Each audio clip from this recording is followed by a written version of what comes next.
Dios les bendiga, mis hermanos. Dios les bendiga. Bienvenidos a un nuevo estudio de La Última Banca.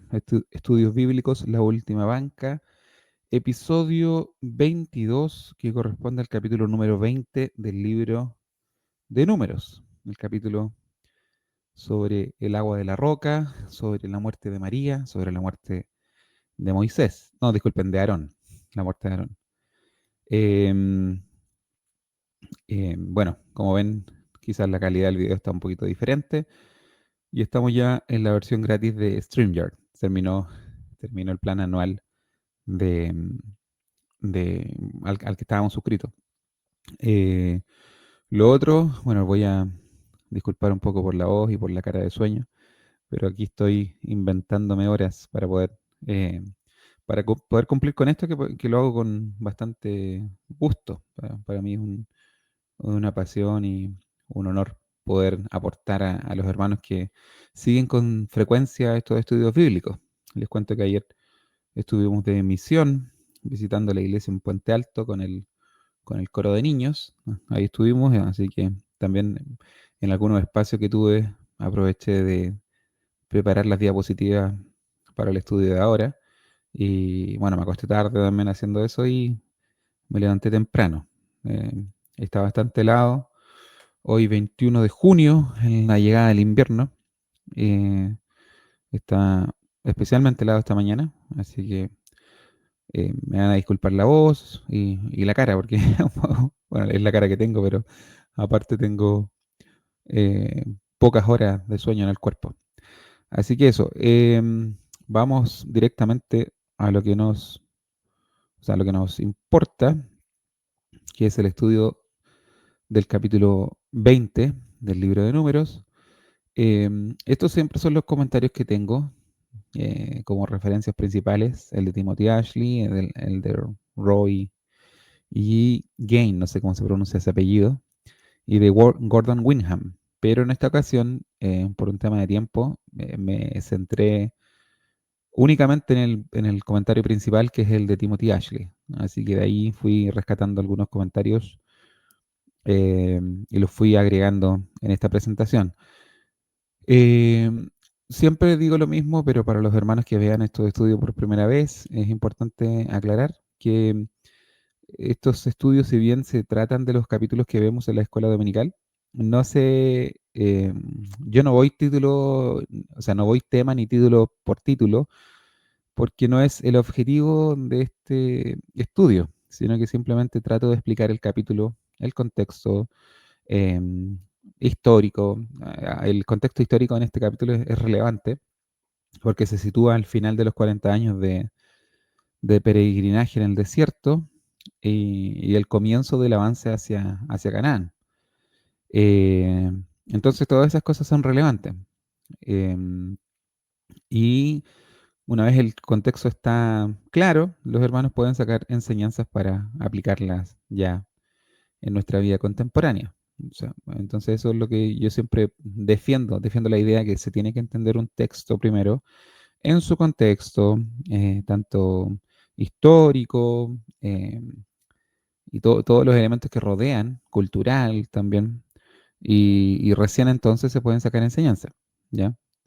Eh, Siempre no recuerdo cómo es la frase, pero hay una frase que dice que la Biblia fue escrita para nosotros, pero no a nosotros. O sea que los receptores primarios de la Biblia tenían un contexto, o de cada libro de la Biblia tenían un contexto determinado que les permitía entender mucho mejor el texto que nosotros que estamos separados, en algunos casos 3.500 años, especialmente de los libros de la Torá, del Pentateuco. Tenemos como 3.500 años de separación, así que tenemos que hacer el esfuerzo de entenderlo. Ok, dicho esto, comenzamos con el estudio en el nombre de nuestro Señor Jesucristo. Em, Otro comentario que siempre hago, pero la versión que yo utilizo de la Biblia al español es la versión Nueva Traducción Viviente, ¿ya? Así que si los pasajes los encuentran poco familiares, es porque no están en Reina Valera 1960, sino que en la Nueva Traducción Viviente. ¿Ok? Comenzamos entonces. Esto sería la parte introductoria. Eh, las primeras dos diapositivas son el comentario introductorio que hace Timothy Ashley a el capítulo 20. Dice así: tal como se presenta el capítulo 20 en el texto, consiste principalmente en una discusión de las razones por las que los líderes de la primera generación de Israel no pudieron entrar en Canaán. Comienza con una breve noticia de la muerte de Miriam o María, seguida de lo que en perspectiva fue una sentencia de muerte tanto para Moisés como para Aarón. Y concluye con el relato de la muerte de Aarón. Moisés no muere realmente hasta el capítulo 34 del libro de Deuteronomio. La pregunta si este capítulo está estructurado cronológicamente o temáticamente. No, la pregunta es si este capítulo está estructurado cronológicamente o temáticamente. Tres de sus cuatro secciones están marcadas como centradas en Cades Barnea. Cades Barnea, recuerden que fue el lugar al que llegaron eh, para entrar a la tierra de Canaán la primera vez y mandaron a los espías. Y después los espías volvieron, se encontraron con el pueblo en Cades Barnea y dieron el fatídico reporte del capítulo 14 que trajo como consecuencia la condenación de toda una generación a morir en el desierto, de toda una generación, especialmente los hombres de guerra de 20 años hacia arriba. De ellos, solamente Josué y Caleb fueron los que pudieron entrar a la tierra prometida cerca de 40 años después, ¿ya? Así que el capítulo 14 es bastante triste, pero ocurre justamente en Cades Barnea. Aparentemente este capítulo 22, o sea, este capítulo 20 también se está desarrollando en Cades. Ahora bien, dice, sigo leyendo. Ahora bien, cabe preguntarse cómo pudo el pueblo quedarse sin agua en las abundantes manantiales de Cades Barnea. Si de hecho, sí, de hecho, Ain Kedarit es el lugar correcto como muchos suponen. O sea, si se supone que están de nuevo en Cades Barnea, que era un lugar de manantiales, ¿por qué el pueblo se quedó sin agua? Ahí voy a hacer algunos comentarios yo al respecto.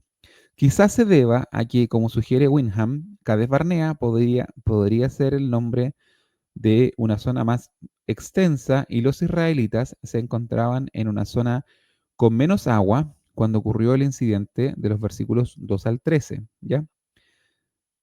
Aquí les comento rapidito. Cades Barnea se supone que era la frontera sur de la tierra de Canaán, donde llegaron en el capítulo 14, les decía yo.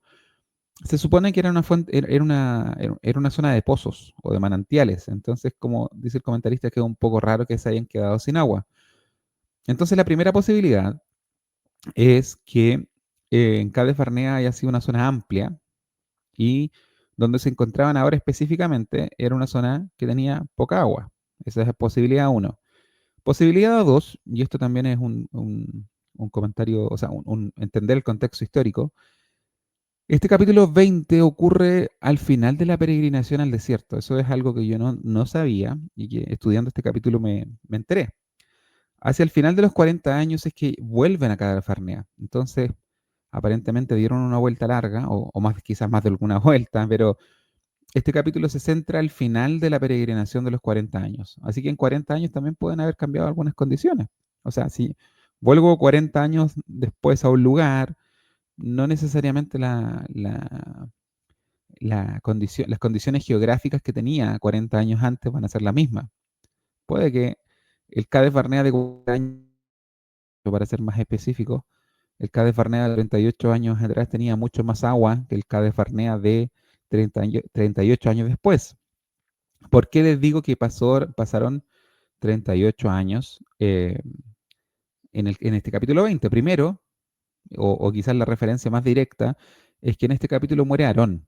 Y Aarón, según el relato, por ahí tengo la cita, creo que es números 33 por ahí, Aarón muere de 128 años. Tomen este dato. Aarón muere de 128 años no, o 123 creo. Creo que 123 o 128, no recuerdo. Creo que 123. Y cuando comienza el éxodo, Aarón tenía 83 años.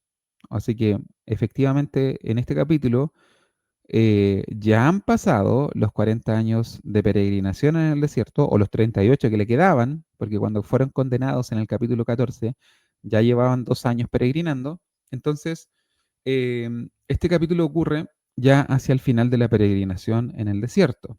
Aarón muere en este capítulo, Aarón muere de 123 o 128, más adelante voy a corregir ese dato porque lo tengo en las diapositivas.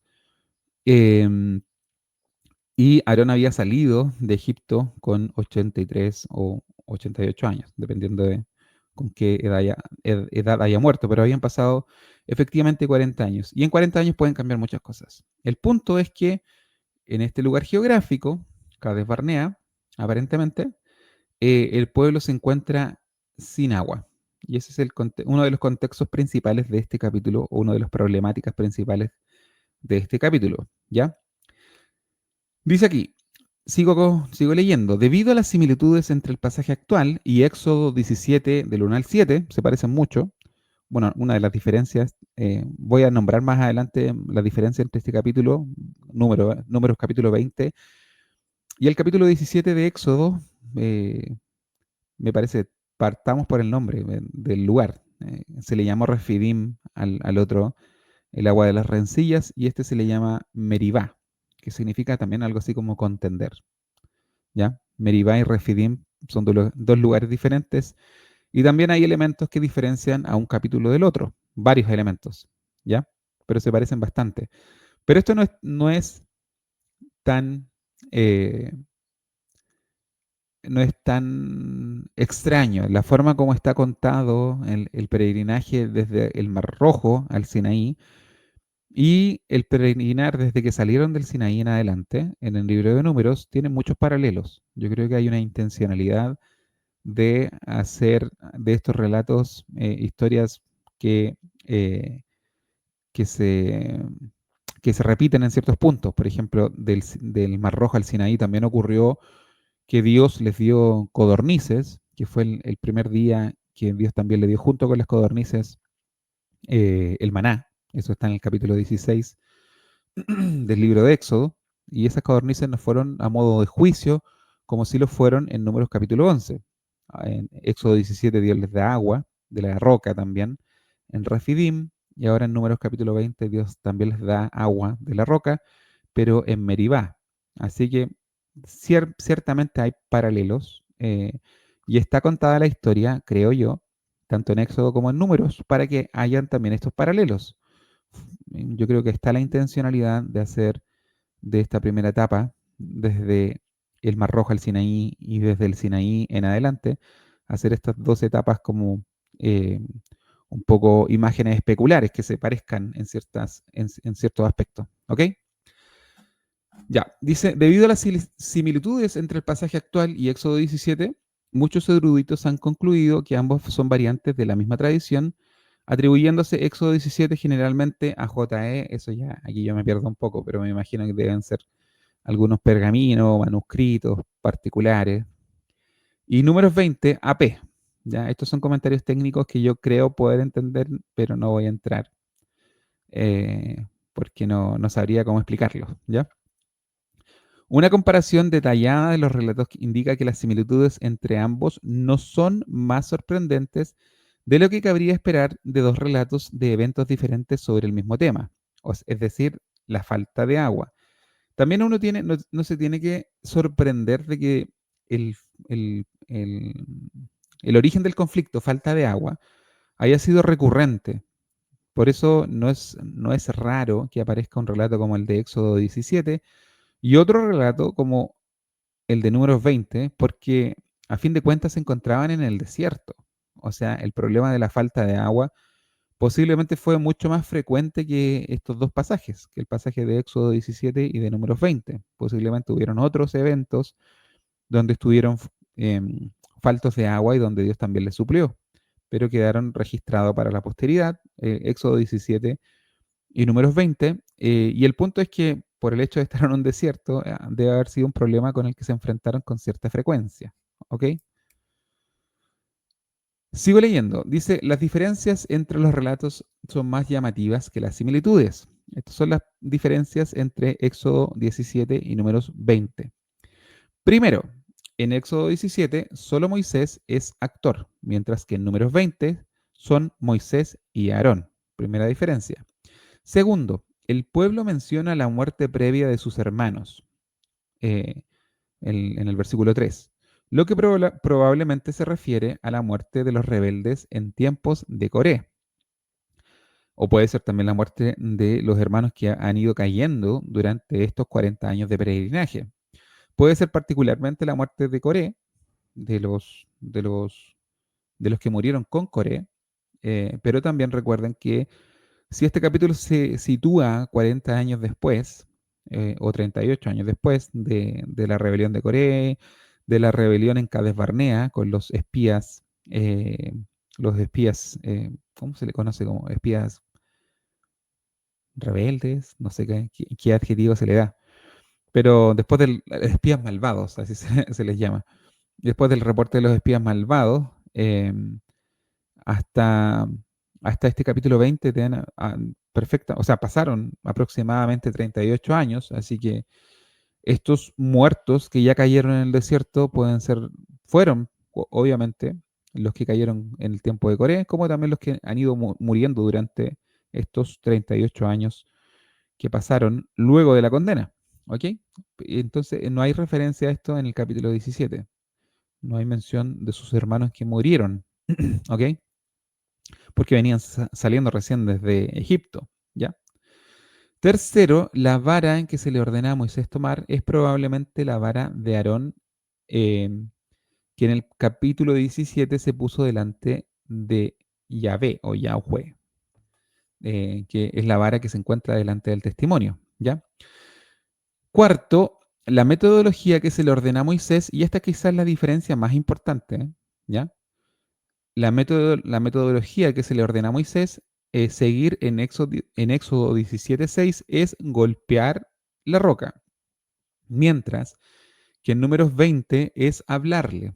¿Ya? En esta diferencia reside el hecho de que Moisés fue condenado, lamentablemente, a no poder entrar en la tierra de Canaán. ¿Ya? Esa diferencia, la cuarta, es posiblemente la más importante entre el capítulo 17 del libro de Éxodo y el capítulo 20 del libro de Números. Estas diferencias son suficientes para demostrar que deseaba que sus lectores consideraran este un incidente separado. De hecho, uno debe asumir que el autor sabía que los lectores del relato encontrarían similitudes entre Éxodo 17 y Números 20. Y y estas no son accidentales. Por ejemplo, no es casualidad que los israelitas se quejen de la falta de agua y sean abastecidos milagrosamente antes de llegar a la montaña. La diferencia es que la montaña de Éxodo es el Sinaí, mientras que en Números 20 es el monte de Or, ¿ya? Donde Aarón, el sumo sacerdote de la antigua generación, muere. Algunos dicen que en el Sinaí nació un pueblo y en el monte de Or murió un líder. También es otra diferencia. Eh, es posible que la similitud entre los dos incidentes haya llevado a Moisés a seguir las instrucciones de Dios con menos cuidado, es decir, asumiera que lo que había funcionado en Éxodo 17, golpear la roca, volvería a funcionar. ¿Ya? O sea que el hecho de que estos dos hechos hayan sido tan similares también está en el origen, o sea, también generó el problema del pecado de Moisés, porque eh, al ser eventos tan parecidos, Moisés posiblemente, debido a la frustración, al cansancio de liderar un pueblo eh, que se quejaba, lamentablemente incurrió en pecado y debió haber pensado que como funcionó o de la forma como eh, se actuó en el capítulo 17 de Éxodo, también se debería actuar en el capítulo 20 de Números y no puso atención al detalle del mandato que Dios le daba. ¿Ok? Entonces, ahora sí pasamos a leer los primeros... Oh, me quedó fuera eso. Ojalá que no tenga ese problema con otras diapositivas, que a veces me cambia el tamaño de la letra. No, creo que es la única con la que tengo problema. Me quedaron algunos versículos fuera, pero los puedo terminar de leer en Reina Valera, ¿ya? Dice así, los primeros versículos del 1 al 13, en el nombre del Señor. Hay tres secciones. La primera es cuando Moisés golpea la roca. La segunda es el cruce o el intento de cruce por la tierra de Edom. Y la tercera es la muerte de Aarón. ¿Ya? Vamos a leer el primer incidente hasta el versículo 13. Lo hacemos en el nombre del Señor. El primer mes del año, toda la comunidad de Israel llegó al desierto de Sin y acampó en Cades. Mientras estaban allí, Miriam murió y la enterraron. Recordemos que este primer mes del año se refiere al año 40 desde que salieron de Egipto. ¿Ya? Esa referencia es importante. Aarón creo que va a morir en el mes quinto, también del año 40, desde que salieron de Egipto. Así que este, este capítulo 20 se va a desarrollar en el año 40, desde la salida de Egipto. Entonces, el primer mes de este año, del año 40, toda la comunidad de Israel llegó al desierto de Sin y acampó en Cades. Mientras estaban allí, María o Miriam murió y la enterraron. Ya que en este lugar no había agua para que el pueblo bebiera, la gente se rebeló contra Moisés y a Aarón. El pueblo culpó a Moisés y dijo, si tan solo hubiéramos muerto con nuestros hermanos delante del Señor. ¿Ya? Esta es la referencia que les comentaba, que muy posiblemente se refiera a la rebelión de Coré, pero yo creo que también son todos los muertos que han ido quedando en el desierto en este lapso de 40 años. ¿Ok? ¿Por qué trajiste a la congregación del pueblo del Señor a este desierto para morir junto con todos nuestros animales? ¿Por qué nos obligaste a salir de Egipto y nos trajiste a este terrible lugar? Esta tierra no tiene granos, ni higos, ni uvas, ni granadas, ni agua para beber. Entonces Moisés y Aarón se apartaron del pueblo y fueron a la entrada del tabernáculo, donde cayeron rostro en tierra. Allí la presencia gloriosa del Señor se les apareció y el Señor les dijo a Moisés, tú y Aarón tomen la vara y reúnan a toda la comunidad en presencia de todo el pueblo. Y reúnan a toda la comunidad. En presencia del pueblo, háblale a la roca y de ella brotará agua. De la roca proveerás suficiente agua para satisfacer a toda la comunidad y a sus animales. Así que Moisés hizo lo que se dijo, tomó la vara del lugar donde se guardaba en la presencia del Señor. Hasta aquí todo bien. Aquí Moisés siguiendo las instrucciones, el Señor le mandó a tomar la vara que estaba delante de la presencia del Señor. Por eso que se cree que muy posiblemente se trata de la vara de Aarón, la que había reverdecido. Hasta aquí todo bien. Dice, luego él y Aarón mandaron a llamar al pueblo a reunirse frente a la roca. Y de aquí para adelante, todo mal. Esto no se lo pidió el Señor. Y lamentablemente Moisés pecó. Escuchen ustedes rebeldes, gritó. ¿Acaso debemos sacarles agua de esta roca? Pregunta Moisés. Enseguida, Moisés levantó su mano y golpeó la roca 2 veces con la vara, y el agua brotó a chorros. Así que toda la comunidad y sus animales bebieron hasta saciarse. Sin embargo, el Señor les dijo a Moisés y a Aarón, puesto que no confiaron lo suficientemente en mí para demostrar mi santidad a los israelitas, ustedes no los llevarán a la tierra que les doy. Pero por eso este lugar se conoce como las aguas de Meribá, que significa discusión, porque allí el pueblo de Israel discutió con el Señor, y ahí no alcanzo a leer, así que lo voy a leer en la Reina Valera. Disculpen un poquito.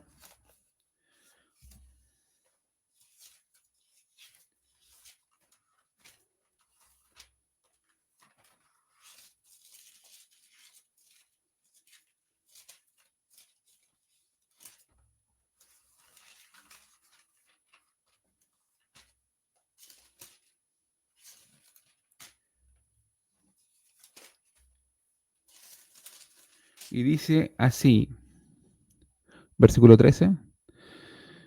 Estas son las aguas de la rencilla por las cuales contendieron los hijos de Israel con Jehová, y él se santificó en ellos. ¿Ya? yo creo que dice acá, porque allí el pueblo de Israel discutió con el Señor y él demostró su santidad frente a ellos. Yo creo que eso es lo que dice, que no se alcanza a leer. Ya, unos pocos comentarios personales antes de ir al comentario de Timothy Ashley. Es que claramente aquí hay una frustración tremenda de Moisés y Aarón. Recuerden que es una nueva generación. 40 años después iban quedando muy pocos de la antigua generación y la nueva generación está cometiendo exactamente los mismos pecados que los padres. Le están atribuyendo al Señor o a Moisés maldad. Y eso yo creo que está en el corazón del pecado contra el Señor. En la mayoría de los pasajes, la forma como peca Israel es atribuyéndole maldad o al Señor o atribuyéndole maldad a los que dirigen, que en este caso sería Moisés y Aarón. ¿Por qué nos obligaste a salir de Egipto y nos trajiste a este terrible lugar? Aquí le están diciendo, nos sacaste solamente para traernos a morir". Eso es atribuir maldad, derechamente. Un poco lo que ocurrió en la rebelión del capítulo 14. O sea, en la rebelión del capítulo 14 fue directamente contra el Señor. Presentaron a Dios como un Dios sádico, que se gozaba en el sufrimiento del pueblo, que lo sacó intencionalmente eh, para que fueran devorados por los pueblos de Canaán, que eran mucho más grandes, poderosos, eran gigantes, para que ellos murieran y para que sus hijos y sus esposas fueran convertidos en esclavos. En ese capítulo se le atribuye directamente maldad al Señor. No se le ve co- como un Dios que merece gratitud por todo lo que había hecho hasta ese entonces y lo que siguió haciendo. Era un Dios libertador, sustentador, un Dios que caminaba con ellos, un Dios que vino a habitar al medio del campamento, un Dios misericordioso, lento para la ira, grande en misericordia. En vez de plantearlo de esa manera, le atribuyeron maldad. Y aquí la generación siguiente sigue cometiendo los mismos pecados, diciéndole a Moisés, en este caso, que lo sacó al desierto a morir. Y dice, esta tierra no tiene granos, ni higos, ni uvas, ni granadas, ni agua para beber. Era la tierra que les había prometido. Y la tierra que presenciar los espías. Si eso no era mentira. ¿Sí? Lo que no se dan cuenta ellos es que no están en la tierra prometida por su propio pecado, porque la tierra a la que se dirigían sí tenía higos, sí tenía uvas, sí tenía granadas y sí tenía suficiente agua para beber, porque era una tierra fértil. Y para que exista una tierra fértil, necesariamente tienen que haber fuentes de agua disponibles. ¿Ok?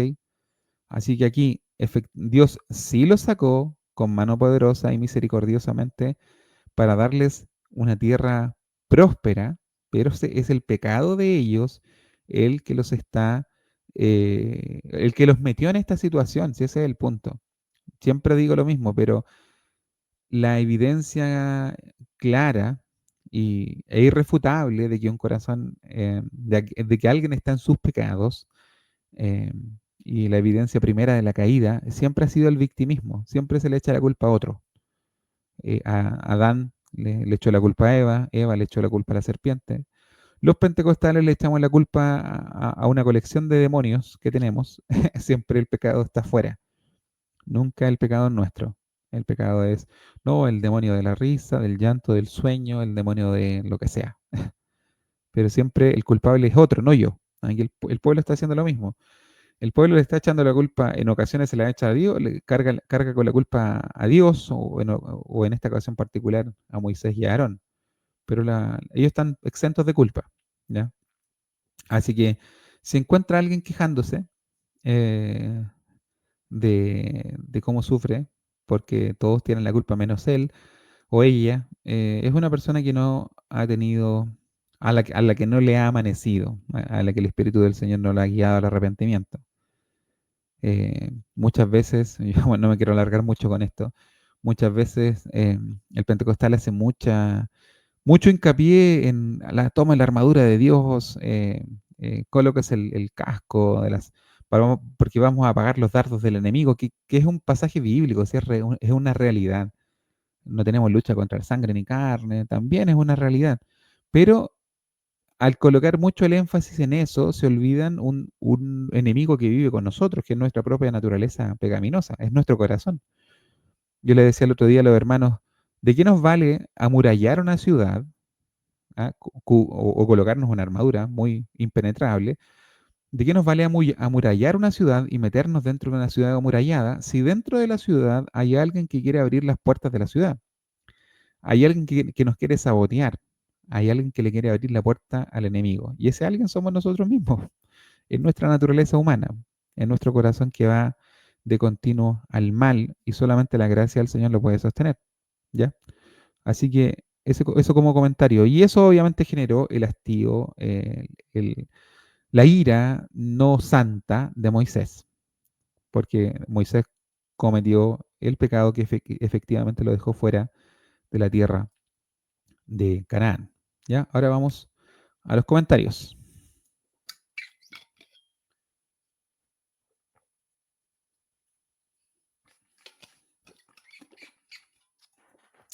Dice, el primer mes, falta el día y el año.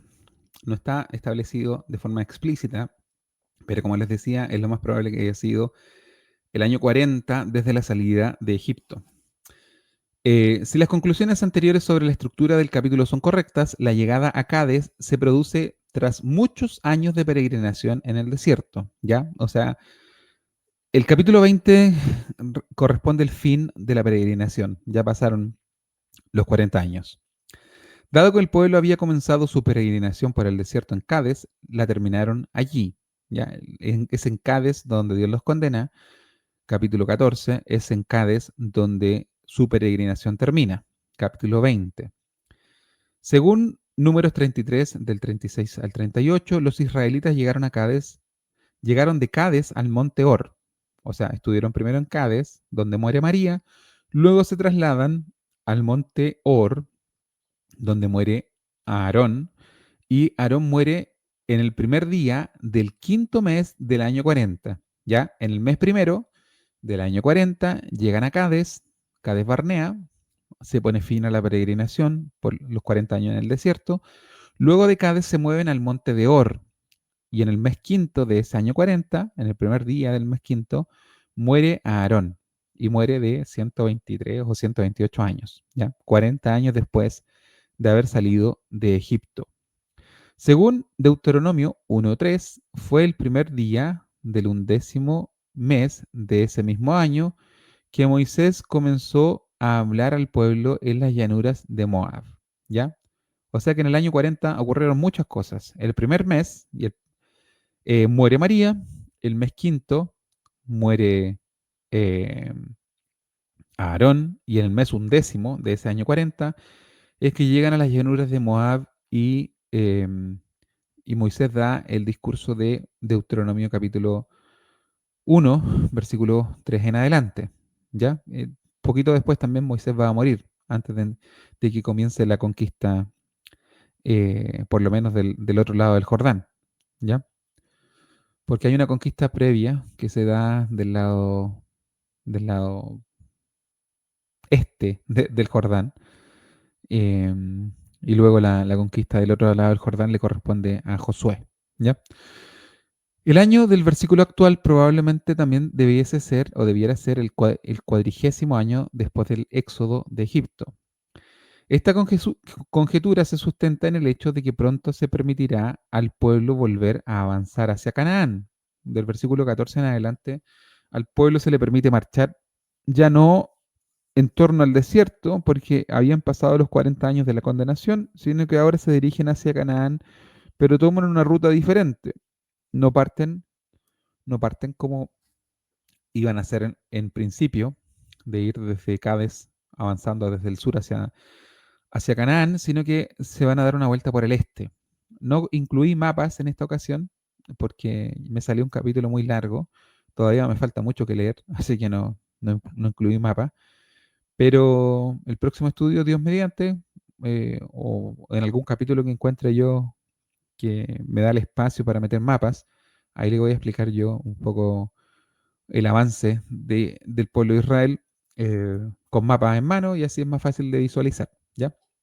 Sigo leyendo. Dice, además, como se señaló anteriormente en el capítulo 20 explica la razón de la muerte de Moisés y Aarón fuera de Canaán, y esta historia sería más relevante cerca de los eventos narrados. Ahora en comentarios del 2 al 5. La revuelta aquí, o sea, la revuelta por falta de agua, es contra Moisés y Aarón, aunque Moisés, como de costumbre, toma la iniciativa. El principio y el final de esta unidad plantean el problema básico en términos ligeramente diferentes, quizás por variedad literaria. Versículo 2 dice no había agua, o sea, ya nos cuenta cuál era el problema, y el versículo 5 nos cuenta la queja, porque no había agua, el pueblo se queja que no había agua para beber, ¿ya? El narrador plantea el problema, versículo 2, pero el pueblo lo plantea en el versículo 5. Es interesante que incluso después de todo lo sucedido en los capítulos 16 al 18, el pueblo seguía quejándose de forma familiar. Se unieron contra Moisés y Aarón. El mismo modismo describe la rebelión del becerro de oro y especialmente la rebelión de Coré, ¿ya? Ambas rebeliones tenían el mismo modismo, aparentemente, que el pueblo se reunió o se unieron contra los líderes Moisés y Aarón, ¿ya? Em, yo creo que este capítulo, si ocurre en el tiempo que estamos diciendo que ocurrió, es un pecado principalmente de la nueva generación. Así que no es de extrañar que después de casi 40 años hayan olvidado o no tenían tan fresca la memoria de lo que ocurrió con la rebelión después de los espías y especialmente durante la rebelión de Corea, ¿ya? Pero están cometiendo lamentablemente el mismo pecado. Sigo leyendo. También son familiares de, también son familiares la forma como se quejaron de otras quejas, el deseo de haber muerto antes de este tiempo. Esto ya dijeron ellos después del reporte de los espías malvados. Porque, oh, si hubiésemos muerto en el desierto, si hubiésemos muerto en Egipto, el desear la muerte. Eran bastante fatalistas cuando se enfrentaban a una prueba. Bueno, también yo creo que es naturaleza humana. Más de alguien en momentos depresivos ha deseado morir. El pueblo en estos relatos del Pentateuco es bastante frecuente estos deseos de morir. Eh, las preguntas hechas a Moisés y el título de la asamblea de Yahweh. O sea, dice, si hubiéramos perecido cuando nuestros hermanos perecieron delante de Yahweh. La mayoría de los eruditos concluyen que esta es una referencia a los que murieron como consecuencia de la rebelión de Coré.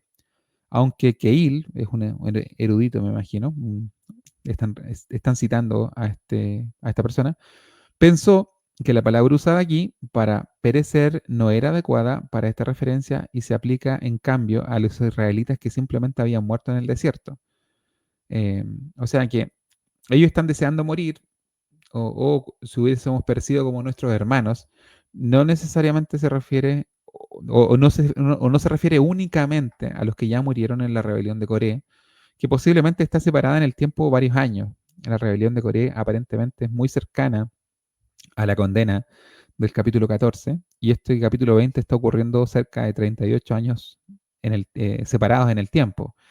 Así que posiblemente lo que tenían en mente ellos era la muerte de todos los que habían muerto hasta ese punto en el desierto, que incluye obviamente a los que murieron en la rebelión de Corea, ¿ya? Sin embargo, a la luz del uso del verbo, en capítulo 17, 12 y 13, la referencia de la rebelión de Corea y sus consecuencias es más probable. Aquí el autor se inclina eh, porque a lo que se están refiriendo los israelitas es específicamente la rebelión de Corea. Yo tiendo a pensar que es una referencia más amplia, que incluye obviamente a los que murieron con Corea, pero por el hecho de estar ocurriendo cerca, o sea, 40 años después o 38 años después, al final de la peregrinación en el desierto, durante ese tiempo muchos otros deben haber muerto también, ¿ya? Así que para mí, debe ser una referencia más global que incluye obviamente a los muertos en el capítulo 16. Comentarios al versículo 6. Dice, como en todo relato de quejas, los líderes acuden a Dios en busca de la respuesta a la dificultad. El lugar de su consulta es la puerta de la tienda de reunión. Cayeron sobre sus rostros. Esto es lo que hicieron cuando llegaron delante del Señor. No hay registro de lo que Moisés y Aarón dijeron a Dios en este punto, pero esto es bastante común en estas narraciones de quejas. Solamente en el capítulo 16 es que se registra cuál fue la oración que hizo Moisés y Aarón delante del Señor. Generalmente solo se nos dice que fueron delante del Señor y cayeron sobre sus rostros. En el capítulo 16 se nos dice específicamente qué fue lo que oró Moisés, y fue una oración eh, bastante compleja. El ora es una intercesión negativa. No escuches su oración, no tomes en cuenta lo que te piden, no los perdones, Señor. Eh, y el Señor contesta la oración de Moisés de forma bastante drástica, que fue el juicio de Datán, Abiram y Coré, ¿ok? Y aquellos que lo acompañaban. Y la gloria de Yahweh o de Yahvé se les apareció. Esto también dice el versículo 6. De los relatos de queja, solo en el capítulo 14 se menciona la aparición de la gloria de Dios como preludio a la respuesta. Tanto ese relato del capítulo 14 como este tuvieron lugar en Cades, ¿ya? Uno al principio del peregrinaje y el otro al final. O sea que ellos se postran delante del Señor en tierra, la gloria de Dios aparece antes de que Dios les conteste. Y ambos relatos ocurrieron en el lugar de Cades Barnea, al inicio del peregrinaje, en la condenación. Recuerden que el capítulo 14 es la condenación y el capítulo 20 es el fin de la peregrinación. Así que igual se conectan bastante bien estos dos pasajes. Lamentablemente los israelitas comienzan el peregrinaje con una rebelión y concluyen el peregrinaje con otra rebelión. Ya, esto habla mucho de la naturaleza nuestra, de nuestra tendencia a lo malo, de nuestra tendencia al pecado. Quizás las similitudes señalan la congruencia de los dos episodios, justamente. Yo creo que es muy gráfico el hecho de que el peregrinaje, la condenación a vagar 40 años en el desierto, haya sido en Cádiz, haya sido por una rebelión, los líderes, Moisés y Aarón, se hayan postrado delante del Señor, la gloria de Dios apareció antes de la respuesta, ocurrió tanto en la condenación, cuando Dios los condena a vagar 40 años en el desierto, y también está ocurriendo nuevamente al final de este periodo de peregrinación. ¿Ya? Así cerrando un ciclo bastante triste, un ciclo de rebeliones delante del Señor.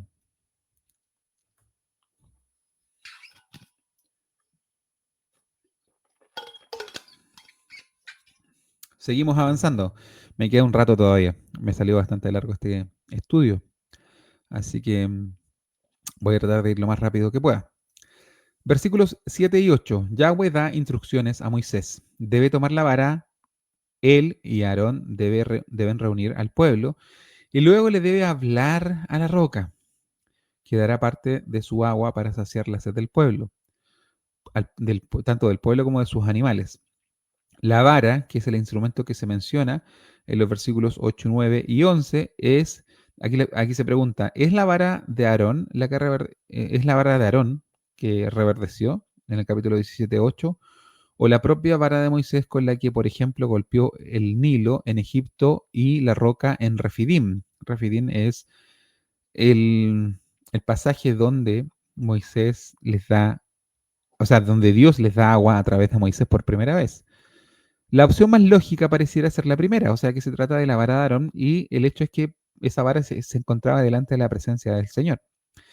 La opción más lógica, dice acá, parecería ser la primera, ya que la frase de la presencia de Yahweh en el versículo 9 es probablemente una referencia directa al hecho de que esta vara había sido colocada delante de Yahweh y había sido tomada de la presencia de Yahweh y colocada delante del testimonio en la tienda de reunión. ¿Ya? O sea que es muy probable que más que la vara de Moisés haya sido la vara de Aarón, que era mucho más significativa porque era símbolo del sacerdocio de la casa de Aarón. ¿Ok? Entonces, aquí dice, hablarás a la roca ante sus ojos. La palabra para roca aquí, Selah o Sela, es diferente a la de Éxodo 17. Bueno, aquí hay otra diferencia entre los dos pasajes. E indica un acantilado o risco. Y sacarás agua y harás que la congregación beba. Estas palabras seguramente indican que Moisés era el instrumento escogido por Dios mediante el cual se realizaría estos actos milagrosos particulares. es decir, sacar agua y hacer que la congregación bebiera. La respuesta de Moisés en el versículo 10, ¿tenemos que sacar agua de esta roca para ustedes? Bien puede indicar que en su frustración con el pueblo, tenía toda la razón también para estar frustrado, Moisés olvidó que él solo era el instrumento de Dios y no el obrador del milagro. ¿Ya? Aquí quizás Moisés en su ira, una ira donde no estaba obrando la justicia de Dios, eh, posiblemente se vio a sí mismo como el obrador del milagro y no simplemente como el medio por el cual Dios obraba estos milagros, ¿ya? Y lamentablemente cayó en pecado.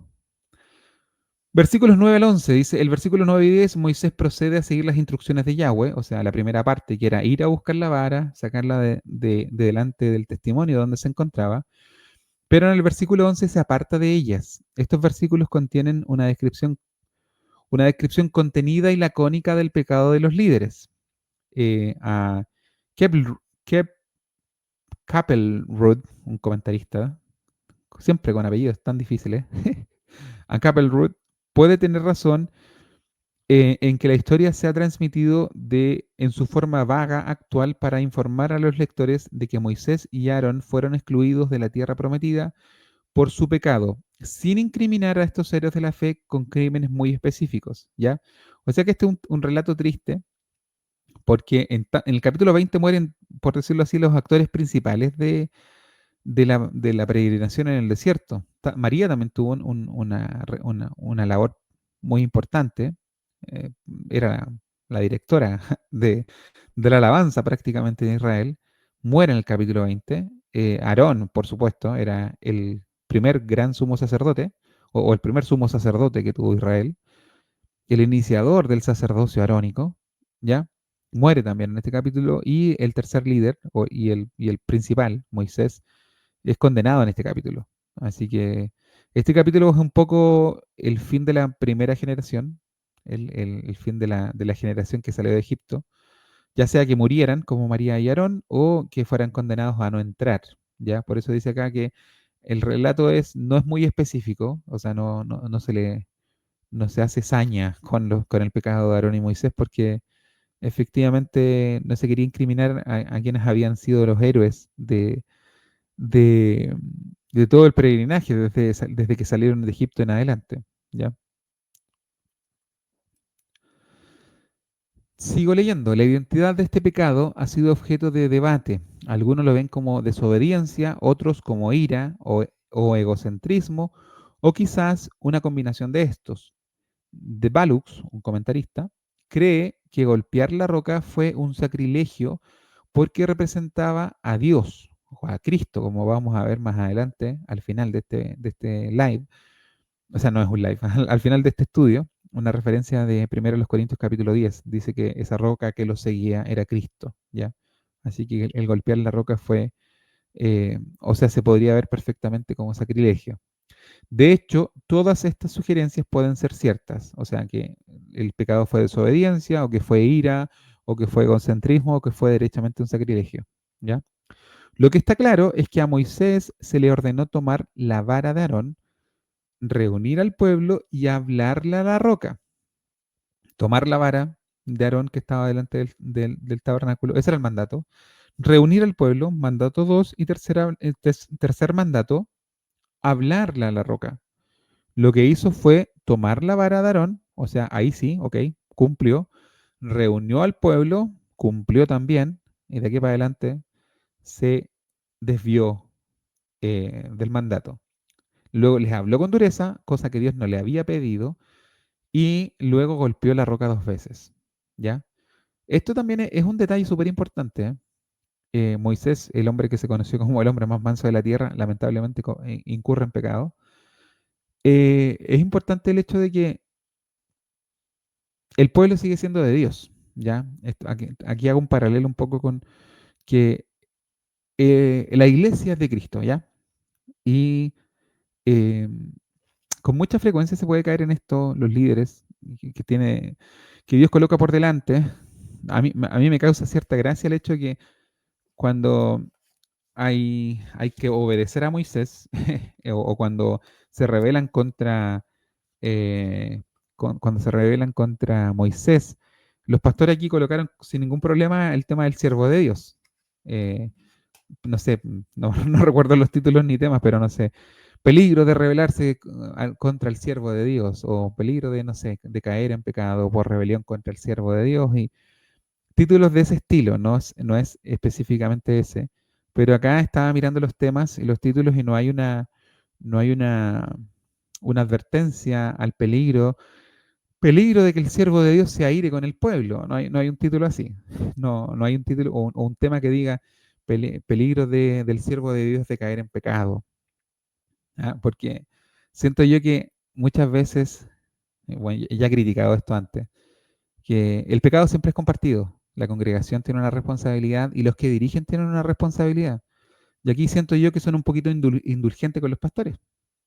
Cuando quieren hacer paralelos con Moisés, lo hacen alegremente, no lo hacen de forma explícita, pero dejan ahí la pelota botando para que cuando los hermanos tomen los títulos digan, porque hay que someterse a los líderes, sométese toda persona a las autoridades superiores, un versículo sacado de contexto. Pero cuando hay que pedir responsabilidades en los que están por delante, ahí creo que quedan un poquito cortos, ¿ya? Y eso para mí es un error porque efectivamente el error de Moisés en el liderazgo puede ser perfectamente el error de los pastores en el liderazgo. Yo he sido testigo y he sido también informado de pastores que se airan con mucha facilidad. Por aquí, por San Bernardo, pasa un pastor que tenía muy poco control de sus emociones. Era un pastor que se airaba con mucha facilidad. Y eso para mí lo descalifica para estar en el ministerio. Un pastor tiene que tener dominio propio. Un pastor no puede ser alguien iracundo. De hecho, está dentro de los requisitos que Pablo pide de un obispo. El que desea obispado buen deseo tiene, pero tiene que ser así, así, así, así, así. Y el control de las emociones es súper importante. Un pastor no puede ser alguien que se aire con facilidad y maltrate a la congregación. El pastor que pasó por acá, como les digo yo, creo que su gran error y su falta de carácter era en esa área. Era un pastor que se airaba con facilidad, era un pastor que humillaba a los hermanos públicamente con facilidad y eso lo descalifica para el pastorado. Yo lo digo abiertamente. No tengo ningún, no tengo ningún problema en decirlo. Eso sí es una actitud recurrente. No digo que alguien no pueda errar en esto. Somos humanos y tenemos debilidades. La gracia del Señor nos sostiene y, y todos podemos pecar en diferentes áreas. El Señor nos guarda por misericordia. Pero alguien que tiene una actitud recurrente, una debilidad recurrente en esta área, yo creo que se descalifica por sí solo para el pastorado. Un pastor no puede ser alguien que con frecuencia y de forma iracunda esté maltratando a la congregación, porque la iglesia es del Señor, porque la iglesia es del Señor. Así que aquí hay una responsabilidad que tienen que tomar los pastores. No puede ser que cuando el tema nos favorezca o cuando el capítulo nos favorezca, le carguemos la mano a la congregación y cuando el pasaje puntual nos llama a los líderes a la responsabilidad, ahí hagamos la vista gorda, ¿ya? Eso no, eso no es justo. En el caminar, todos tenemos responsabilidades, ¿ya? Y si alguien no tiene control de su carácter, si alguien maltrata a la novia de Cristo, a la esposa del Cordero, es alguien que se está descalificando para el ministerio. No puede ejercer el pastorado a alguien que sea iracundo. No puede ejercer el pastorado simplemente.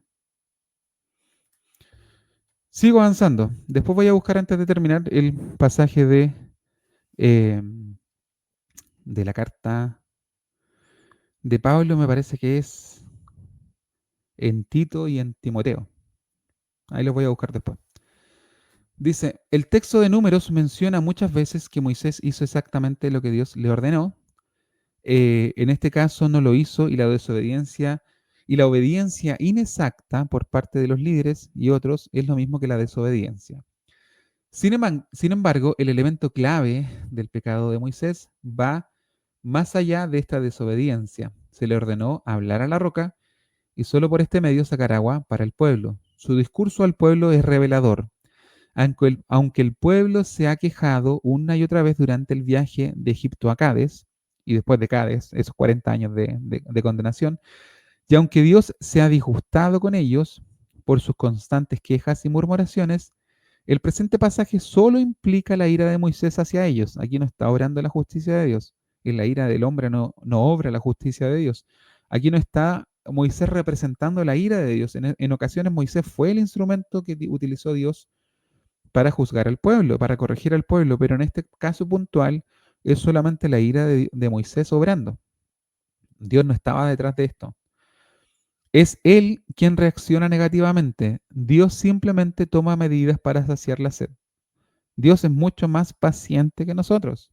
Dios, su longanimidad, su largo ánimo, o parece que esa palabra es bien rara porque significa como literalmente eh, una nariz grande, una cosa así se traduce, es como es como si es como un modismo, no sé qué paralelo utilizar, pero la longanimidad es largura de ánimo, es paciencia, ¿ya? Dios es mucho más paciente que nosotros, Dios es mucho más misericordioso que nosotros. Y gracias al Señor es Él el que nos juzga. Si nosotros mismos nos juzgáramos, si un humano con la paciencia limitada, con la misericordia limitada fuera de quien dependiera nuestra salvación, claramente de hace mucho estaríamos condenados. Uno mismo a veces es demasiado radical con los pecados personales. Hay ocasiones que sentimos que ya Dios ya no me va a perdonar este pecado. Así que derechamente, una vez un amigo me dijo, entre caminar con un pie adentro y el otro afuera, prefiero estar con los dos afuera. Y lamentablemente se apartó del Señor por muchos años.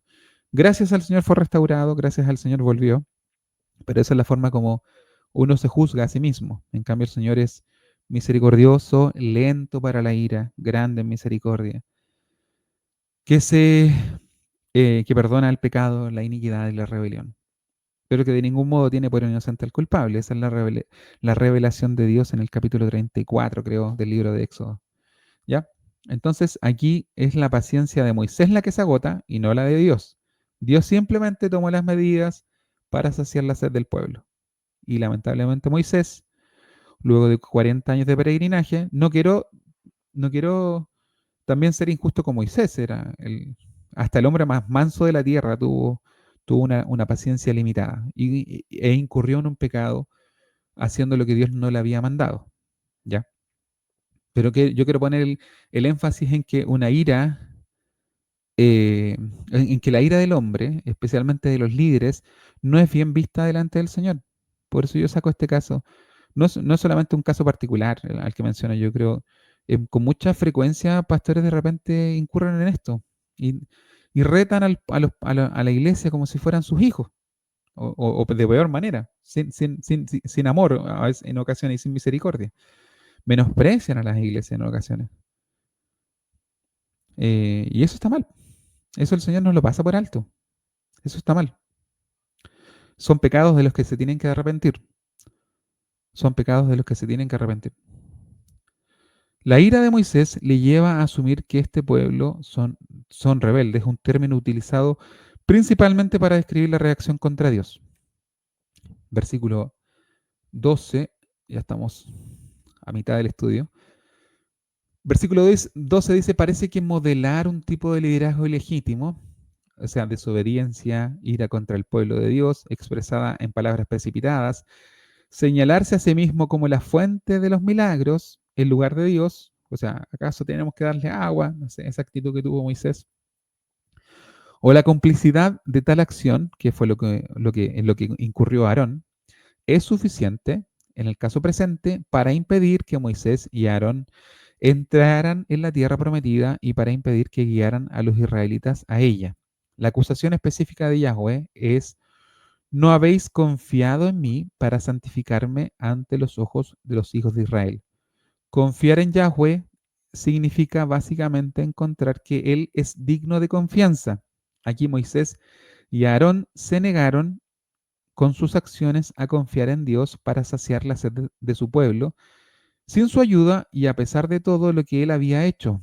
Por lo tanto, desobedecieron lo que Dios había ordenado, lo que culminó con Moisés golpeando la roca 2 veces, ¿ya?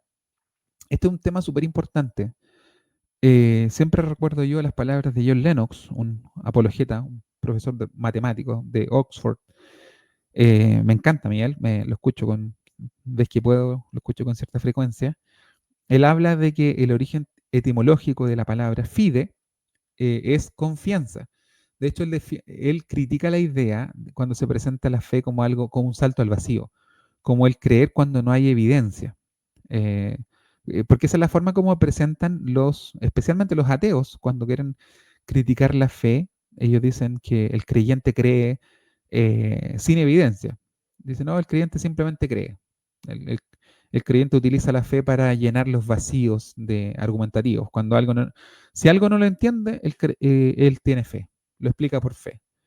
Y esa es una definición eh, bastante injusta de la fe bíblica. La fe dice que es la certeza y la convicción. Son dos cosas. Certeza y convicción uno tiene cuando uno confía en alguien. Es la certeza de lo que se espera y la convicción de lo que no se ve. Pero eso ocurre cuando uno tiene una relación de confianza. John Lennox siempre decía que, por ejemplo, la relación de él, creo que ponía como ejemplo a su esposa, que él tenía la confianza de que su esposa le era fiel. Él no sale pensando que su esposa la puede engañar. Pero confía en su esposa, tiene fe en su esposa, porque hay una relación, a través de una relación personal de años, él sabe que su esposa le ama, ¿ya? Entonces no anda preocupado que la esposa la va a engañar. Entonces, con Dios es lo mismo, al relacionarnos con Dios, al tener intimidad con Él, nuestra confianza en Él va creciendo y, y va creciendo, y por ende también va creciendo nuestra fe, porque fe es confianza. La palabra fide, el origen latino, es precisamente confiar. Entonces, el origen de muchos de los pecados, el pecado de idolatría, por ejemplo, es colocar nuestra confianza en una cosa que no es Dios, en el dinero, en nuestra carrera, en lo que sea. Cuando uno coloca la confianza eh, en algo que no es Dios, cometemos pecado de idolatría. De hecho, el mismo John Lennox dice que los ídolos antiguos no se amaban, sino que la gente confiaba en ellos. El pecado no es amar a algo más que a Dios, sino que el pecado es, o sea, la idolatría. La idolatría no es amar a algo más que a Dios, sino que es confiar en algo más que en Dios. Yo creo que es más fácil colocar nuestra confianza en algo que colocar nuestro amor. Y el principio de la idolatría es ese. Colocamos nuestra confianza en cosas que no son Dios. Ya que el pecado de Moisés y Aarón fue no colocar su confianza en el Señor. No confiar en el Señor, perder la fe. En el fondo es ese. No tener fe de que Dios, que los había sustentado hasta ese punto, que los había llevado, que los había sostenido, que la ropa no se había gastado, que el maná no había dejado de caer, que, eh, que la nube no dejó de darle sombra, que el fuego no dejó de darles calor en la noche. Ese Dios que los había sustentado hasta ese punto, ¿no?, también podía seguir sustentándolos. Entonces la pérdida de fe, la falta de confianza de los líderes fue el pecado que Dios condenó y que Dios puso por juicio que ni Moisés ni Aarón entrarían en la tierra de Canaán. Dice, así como el pueblo se negó a confiar en Yahweh en su primera estancia en Cades, de hecho fue ese el pecado del capítulo 14, el pueblo no confió que Dios era poderoso para vencer a esos gigantes, a esas ciudades amuralladas y conquistar la tierra de Canaán y entregárselas como había prometido. El pueblo no confía en Dios en el capítulo 14. Ahora, en la segunda estancia en Cades, cerca de 38 años después, son los líderes los que no confían en Dios y en vez de seguir las instrucciones de simplemente reunir al pueblo, simplemente hablar a la roca, la falta de confianza de Moisés, su ira acumulada o su cansancio acumulado o la razón que sea que lo haya hecho pecar, hizo que, primero, retara bien retado al pueblo y segundo, golpeara la roca. Los mismos líderes cometen el mismo error, los líderes cometen el mismo error y son sentenciados al mismo destino. Para santificarme, dice Dios acá. Moisés y Aarón no trataron a Yahweh como sagrado ante los ojos de Israel, es decir, abiertamente como se les ordenó. O sea, no siguieron los mandatos que Dios les había dado. Esta segunda acusación también contiene un juego de palabras con el topónimo Cades. Cades me parece que se parece o tiene la misma raíz que la palabra Kadesh o Kadosh. Kadosh es santo, me parece. El lugar debía ser conocido por lo que el pueblo hacía allí, es decir, considerar como santo a Yahweh. ¿Ya? La palabra Cades se parece mucho a Kadosh. Me parece ahí, dice que comparte la misma raíz, que significa considerar como santo. En el lugar donde ellos tenían que santificar a Dios, primero pecó el pueblo en el capítulo 14 y segundo pecaron los líderes en el capítulo 20. Y dice luego más adelante, y se mostró santo entre ellos. Yahweh mostró su propia santidad, su separación, su poder. En resumen, todo lo que lo hacía Dios de dos maneras. Ahora, no los santificaron los líderes, ahora Dios se santifica a sí mismo a los ojos del pueblo. ¿Cómo se santifica? Primero, lo demostró dando agua a su pueblo sediento y a sus animales. Segundo, juzgó el pecado de sus líderes de confianza, o sea, juzgó el pecado de los líderes, de Aarón y de Moisés, y al hacerlo demostró que todos debían cumplir sus mandamientos, incluso y especialmente sus líderes. ¿Ok? De esa forma Dios se santificó delante del pueblo. Vamos a apurarnos un poco para no hacer esto tan largo. Nos faltan los versículos 14 en adelante. Dice, Edom le niega el paso a Israel. Mientras Moisés estaba en Cádiz, envió embajadores al rey de Edom con el siguiente mensaje. Esto es lo que dicen tus parientes, los israelitas. Tú sabes las dificultades por las cuales hemos pasado. Nuestros antepasados bajaron a Egipto y allí vivimos un largo tiempo. Los egipcios nos maltrataron brutalmente, tanto a nosotros como a nuestros antepasados. Pero cuando clamamos al Señor, Él nos oyó y envió un ángel que nos sacó de Egipto. Ahora estamos acampando en Cádiz, la ciudad en la frontera de tu territorio. Por favor, permítenos atravesar tu territorio. Tendremos cuidado de no pasar por tus campos y viñedos, ni siquiera beberemos el agua de tus pozos. Seguiremos derecho por el camino real, sin desviarnos hasta que hayamos atravesado tu territorio. Sin embargo, el rey de Edom dijo, quédense fuera de mi territorio o saldré a su encuentro con mi ejército. Entonces los israelitas le contestaron, nos mantendremos en el camino principal, o el camino real, como le llamaron. Si nuestros animales beben de tu agua, te la pagaremos. Solo permítenos atravesar tu territorio. Es todo lo que pedimos. Aún así, el rey de Edom respondió, quédense fuera. Ustedes no pueden pasar por nuestra tierra. Dicho esto, movilizó su ejército y salió contra ellos con una fuerza imponente. Y como Edom no les permitió a los israelitas atravesar su país, se vieron obligados a regresar. ¿Ya?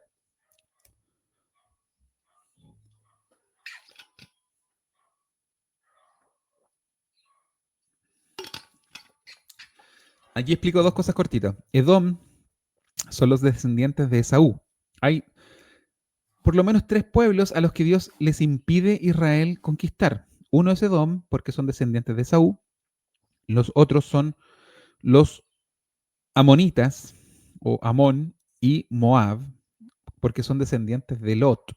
Lamentablemente, son los hijos incestuosos de las hijas de Lot, Amón y Moab. Pero por ser descendientes de Lot, Dios tiene misericordia de esos pueblos y no le permite a Israel conquistar las tierras de Amón y las tierras de Moab. Aunque los moabitas después los van a hacer, bueno, en varias ocasiones les va a dar problema tanto Edom como Moab y también los edomitas.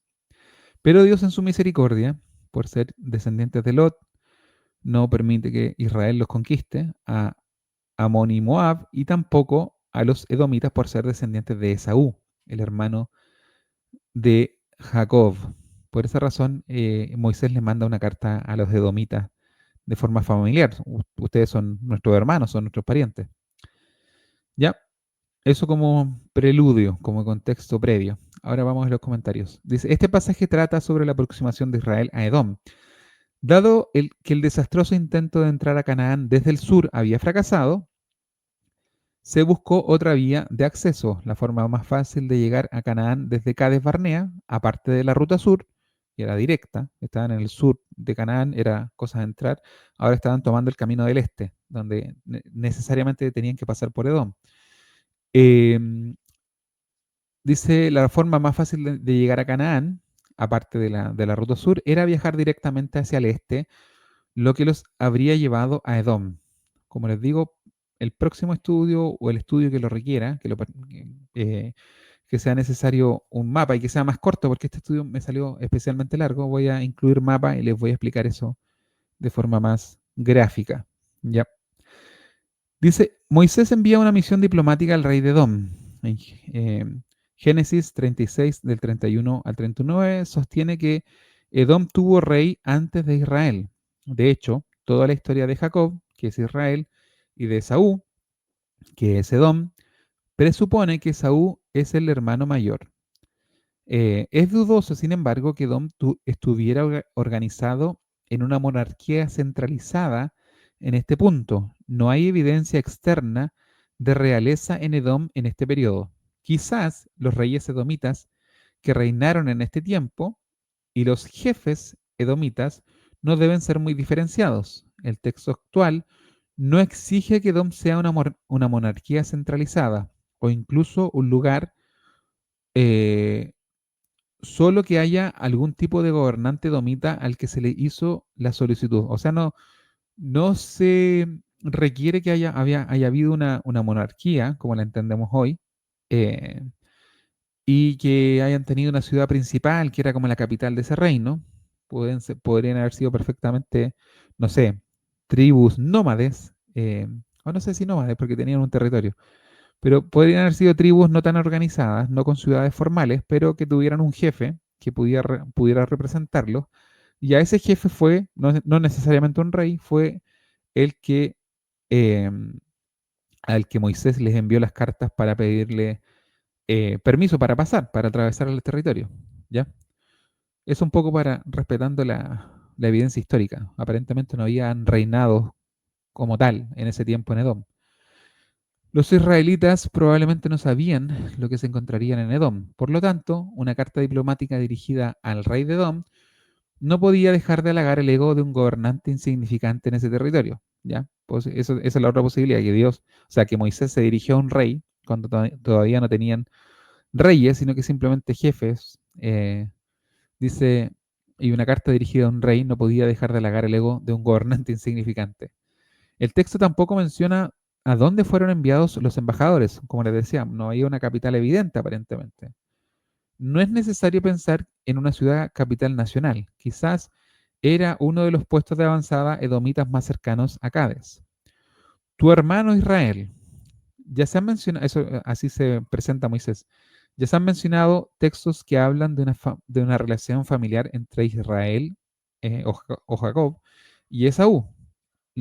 Las historias patriarcales de Jacob y Esaú, por ejemplo en Génesis 25, capítulo 27, capítulo 32, otros pasajes como Deuteronomio 2.4, 23.8 o Amós 1.10.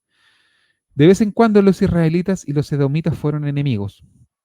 La oposición más encarnizada se produjo durante la caída de Jerusalén ante Babilonia en los años 587 o 86 a.C. Y aquí recomienda, véase Abdías, el libro del profeta Abdías.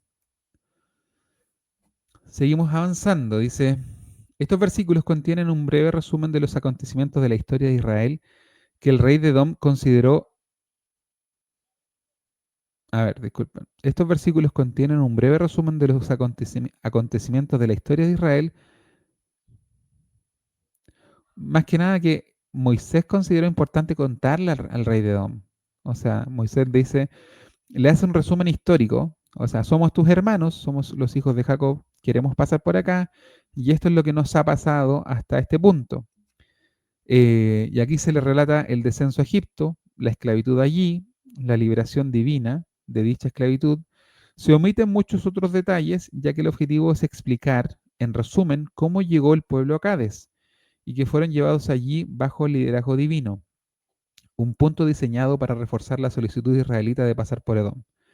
Si bien se desconoce la razón por la que este liderazgo divino se expresa en términos de un ángel, porque así lo relata Moisés, se puede conjeturar que tal frase fue diseñada para que los edomitas la comprendieran y les impresionara, ¿ya? O sea, Moisés un poco hace el esfuerzo de decirle, ¿por qué estamos acá y por qué queremos cruzar? Somos tus hermanos, somos los hijos de Jacob, nosotros vivíamos mucho tiempo en Egipto, nos esclavizaron allá, Dios nos sacó con mano poderosa, el ángel de Dios o el ángel de Jehová está delante de nosotros, él nos sacó, nos acompaña, nos dirige y queremos pasar por aquí pacíficamente. Era un poco eso. ¿Por qué estamos acá y hacia dónde vamos? ¿Quiénes somos? ¿Por qué estamos acá y hacia dónde vamos? Un poco de las preguntas filosóficas básicas. Moisés le está respondiendo aquí o le está contando aquí al rey de Edom. Somos tus hermanos, venimos de Egipto, vamos hacia Canaán y solamente vamos a pasar por aquí. Y el ángel de Jehová viene con nosotros. Versículos 17 y 18. Estos versículos contienen la solicitud de paso basada en todo lo anterior y la respuesta de Edom. Es interesante que la solicitud no divulgue por qué los israelitas necesitaban pasar por Edom ni su destino final. No incluyeron que iban para Canaán. Ya simplemente les dicen que quieren pasar de forma pacífica. La promesa es que los israelitas no atravesarían Edom como un ejército conquistador y mucho menos como bandidos merodeadores. Merodeadores. Más bien actuarían con cautela permaneciendo en el camino real o en el camino. Por supuesto, este es el lenguaje de la diplomacia. El gran número de hebreos no podía esperar cruzar el territorio de Omita en un día y uno se pregunta dónde planeaban alojarse, qué provisiones deberían comer, etcétera. Cualquiera sea la respuesta a estas preguntas, la esencia del mensaje era que Israel no sería una carga para Edom. O sea, vamos a cruzar lo más rápido posible, no vamos a hacer una carga, no vamos a hacer pillaje, no venimos a conquistar, simplemente queremos cruzar el territorio. Un territorio que no queremos conquistar, un territorio que no se nos permite conquistar tampoco. Eso no se lo dicen, pero básicamente esa es la razón por la cual piden cruzar, porque es un territorio que Dios no se les había entregado. El camino real. Esto explica lo que era el camino real. Es una antigua calzada que corre de norte a sur desde Damasco hasta el Golfo de Acaba, atravesando Basán, Galaad, Amón, Moab y Edom. Fue utilizado por comerciantes y estaba custodiado por una línea de frontera de fortalezas desde tiempos tan tempranos como los periodos del Bronce Antiguo 4 y del Bronce Medio 1. No tengo idea, tienen que ser periodos bien conocidos, pero dice que es del año 2200 al 1800 antes de Cristo y, y el hierro 1, que es del 1200 al 1000 antes de Cristo, ¿ya? O sea que este camino real al que hace referencia era una ruta comercial, aparentemente, bastante antigua, tan antigua como 2000 años antes de Cristo, ¿ya?